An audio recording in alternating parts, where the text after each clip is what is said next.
Hi everyone, just checking if we are all arriving here. Yes. Hi Esther. Hi Glenn. Hi. Hello. Okay. We have a nice big group today. Just checking briefly. I'm really echoing, right? Is the sound okay for you when I'm? It's okay, but we should keep our mics muted unless we are speaking. That was the reason. Please go ahead. Okay. Then just to check one more thing from the cities who presented, we have here Malmö, right? And do we also have here Panaji, or they had to leave? I'm not sure, but yeah. Well, people are still joining, so you can just start and maybe post in the chat when they are coming and whatnot, and I will check in follow. No, just to know that the participants can maybe even ask questions to class from Malmö if they have any to take this time. Though the time is very, very short, and we will use Miro to help us to collect our ideas, your ideas, basically. I'm only here to moderate. So we would like to hear from you. What are your barriers your city is facing? What are the biggest challenges now focusing on finance? So building up bankable projects and to access finance. Then if you have any solutions you found for those challenges to overcome those challenges. And then if there is any idea you would like to replicate. And we will then have some main conclusions based on that, which we will share with the whole group in the main room again. So because of the limited time and the big number of the group, we will not have now a round of introduction, but feel free to use the chat box at any time. I will have here today also Sylvia, who will help us with collecting the ideas and to put it on this post-it board. As you can see, we marked with yellow the barriers, with green the solutions, and with an even darker green the ideas you would like to share with us, to suggest to replicate. So with that, I would open the floor. If someone from the group could share with us barriers you usually face when developing projects and accessing finance. We will also, of course, monitor the chat box, and if you feel more comfortable to share their ideas there than speak out, then of course we will collect the ideas from the chat box. I'm also very happy that we have a mixtured group, meaning Global South and Global North, and that we can collect ideas from both perspectives. Maybe to break the floor and using the opportunity that we have here class from Malmö. So you were already listing a few of the challenges regarding the bonds, but it would really interest me that I guess it was also not a too easy procedure to get there to issue that bond. So if you could maybe share with us some barriers, some challenges you were facing developing, the whole system and getting to the point that you issued your bond. Thanks, Esther. Sure. Well, I think when it comes to green bonds, we could pretty much copy and paste what other Swedish cities had done. Now we choose to go a little different way. So we didn't experience much of a challenge in setting the green bond framework up and to issue the green bonds. And as mentioned before, we do have a very favorable rating, credit rating. So we have a very easy access to the market. So extremely fortunate in that situation. But now I think what's more important is that we do have many challenges in our city, of course. We have a little higher unemployment rate than we have in other cities. We have social segregation issues and so on. So I think what will become more challenging for us now is issuing social bonds and setting up a social bond framework, because we have to think differently here, and no one in Sweden has done that before. So it's very much a new territory for us to venture into. And basically, when we issue green bonds, we have physical investments. Those are the investments. It could be a school building, it could be a house or a flat, or it could be a bike road or whatever. When we look at social investments, we need to split we need to think in both investments and operations, because even though a school building by itself can be considered social, for us, we need to consider what added value does this school bring? What else does it provide for? A school building is used typically between 8 and 3 on Monday through Fridays. Can this building be used in a different way, and by whom, and how will that be coordinated? So issues such as what activities takes place in those physical buildings or in open spaces that we create, that's what we will need to combine with the physical investment. So I'm not sure how relevant this is for others, but for us this is a very challenging process we will venture into, and hopefully in 2021 we will have our social bond framework up and ready, and have defined what investments qualify and what investments don't qualify, and then we will be able to issue social bonds as well as green bonds. Mm-hmm. Just one more question from my side on the social bonds. They sound extremely interesting. The credit rating is also a criteria for the social bonds, right? So in this regard, they don't differentiate from any other bonds. No, correct. I think it's not a necessity to have a credit rating, but it makes it, of course, easier for us to access the market. We typically don't find investors from very broad and far. I think it's pension funds and local or Nordic investors that place their money with us. So it's, from a financial perspective, it's really nice to know that the borrowers know how we use the money. We didn't report back to investors in the past. If you go back 5-10 years, this didn't happen.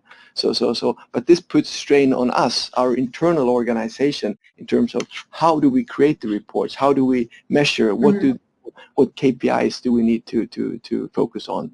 The rating facilitates, but it's not necessary. So I would imagine another city in India with the access to the capital market could also choose to issue green or social bonds using those guidelines that are internationally accepted by ICMA. So it's rating is not a necessity. Okay, that's great news. Also for replicability. Meanwhile, we received also in the chat box from Madhu Bharti a comment regarding the challenges working in the city of Ahmedabad, and although not in the city government. And I believe one of the biggest challenges for the city is realization of funds from other sources, direct income. I'm not sure if you can explain what other sources you mean when you speak about external sources, if you also mean international external sources, or the focus is more on the national external sources. So how do you mean both? So if you can elaborate. Yeah. Hi.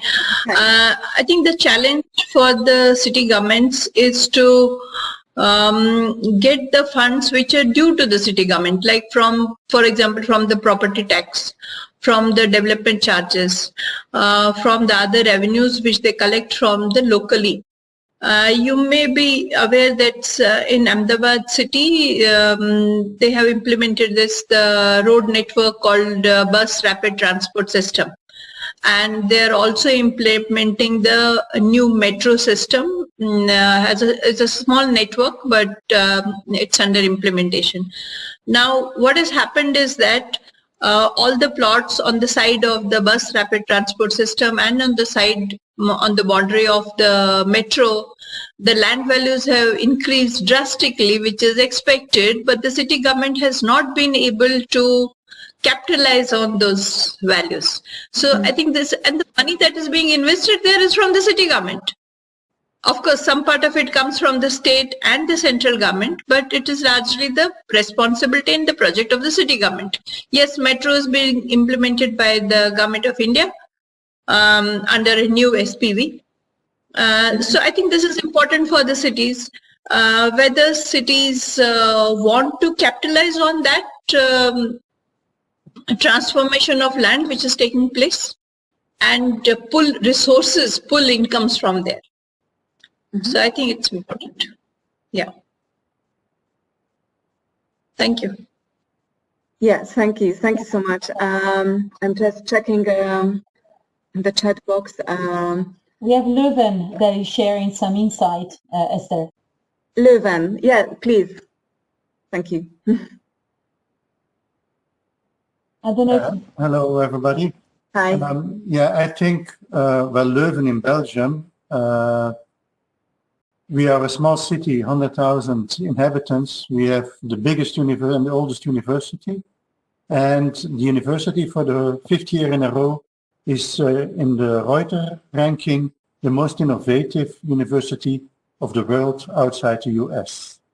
So that makes the ranking number 7. And we were given by the EU Commission for this year the title of the most innovative capital of Europe. So with such a track record already, for us, the financial means are maybe not the biggest barrier that we face, but what we face and what we have done in the last years is a kind of sustained action to involve everybody. We have different programs. There is, for instance, Leuven, a climate neutral 2030. That is a real organization, a membership organization, where everybody can become member. University is member, but also every citizen can become. And there are a lot of chat groups there around subjects, around problems that are then giving possible solutions or new ideas, kind of implementations. And it goes really from small actions in few people in one street that are doing some group event in the summer, and up until the bigger things that the city says, okay, we need to be climate neutral in 2030, so we will invest in all our city buildings to have them climate neutral in 10 years' time. All that bringing together creates a fuss, and that fuss, so all communications channels from the city, but also from companies towards their own employers, all is used to keep all these subjects on the agenda, to keep them in the public space. There are events organized by city, but also by, we have more than 350 organizations in the social and cultural fields. And they are doing actions around it, they are doing events. And there we see that, in fact, it becomes easier to accept the new measures. When we make our historical center car-free, we started to do that in the 1970s. There was a lot of oppositions. But now it's going at a very fast pace, and everybody understands. We have to do it. We have to do something to save the climate. So I think the key is the involvement of the citizens, of all the stakeholders. And as Leuven is partnering with Gwalior in Madhya Pradesh, it's also about the redevelopment of their historic center. And there you can see that it didn't really start already to have everybody on board. And that's really a program that we try to develop together with Wally. Thank you. Thank you so much. We have only 4 minutes left, and we got a very interesting comment from Saili Mankikar, saying that indigenous funding is a big question mark. Cities depending on indigenous funding will eventually go bankrupt, especially after local taxes got summed into the GST. I'm not sure what is the GST. I feel there is a need for cities to get a percentage of the GST, just as it is in some cities like those in South Africa and Brazil, as an equalization amount. Saili Mankikar, can you elaborate a bit your point, please? Goods and services tax. Hello, can you see me? Can you hear me? Yes, we can. Yeah, hi. So, hi, I'm Saili. I'm a senior fellow at the Observer Research Foundation. This is a think tank based out of Mumbai. And I've interacted with Neelab and Panagiotis, and that's how I'm here.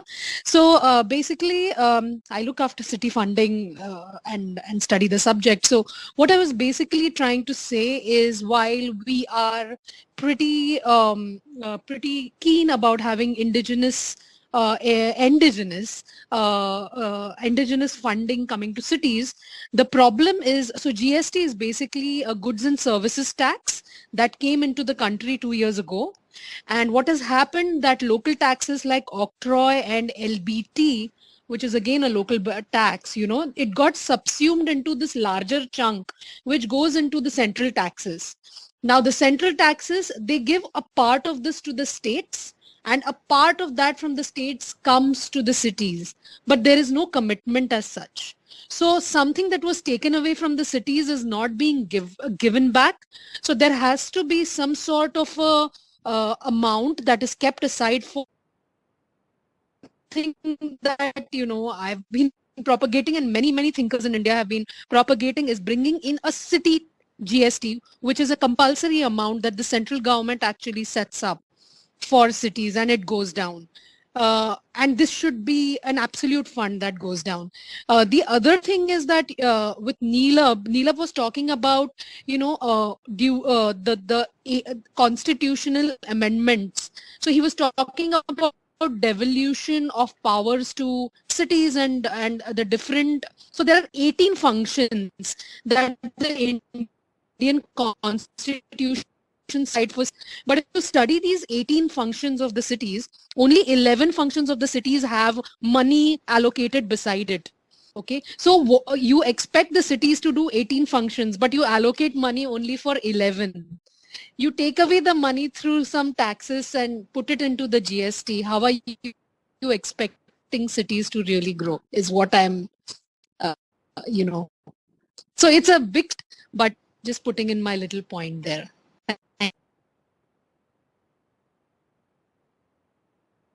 Yes, thank you so much. I just seen session time 18:32, so I'm not sure. Yes, don't worry, we will close down in a couple of minutes. So we have a couple of minutes to go through our question. And actually, I had one to everyone in the room. I was wondering who, after this discussion today, has any idea of any new mechanism or any solution that they would like to try out. And I see that Manish is telling us that he would like to try out green bonds. Hello, am I audible? Yeah. Yeah. So basically in Delhi, I belong to Delhi City, Delhi National Capital Territory. The government has introduced solar lamps over the school buildings.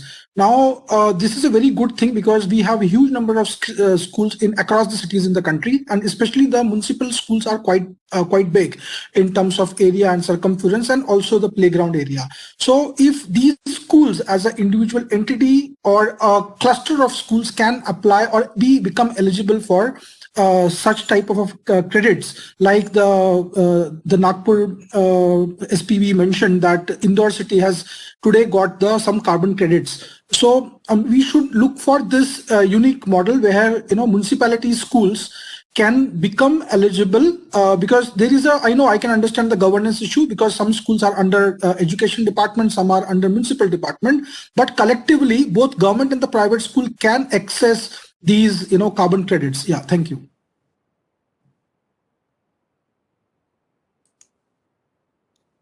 Yes, thank you. I think we are closing in 50 seconds. So I'm not even sure if we shall start a new topic. There was still so many comments. I even have difficulties to go through, but we will keep record of everything, take the chats and include them into the panels that you see in the back and send them back to everyone as a wrap up for the discussion, of course. And if there is any other comment, we only have 20 seconds and then Esther will give, of course, the general wrap up, so you can also comment, of course, during the plenary if you want. Yeah, if there are no comments, I would prefer to close now because we have 2 seconds left and then we have a...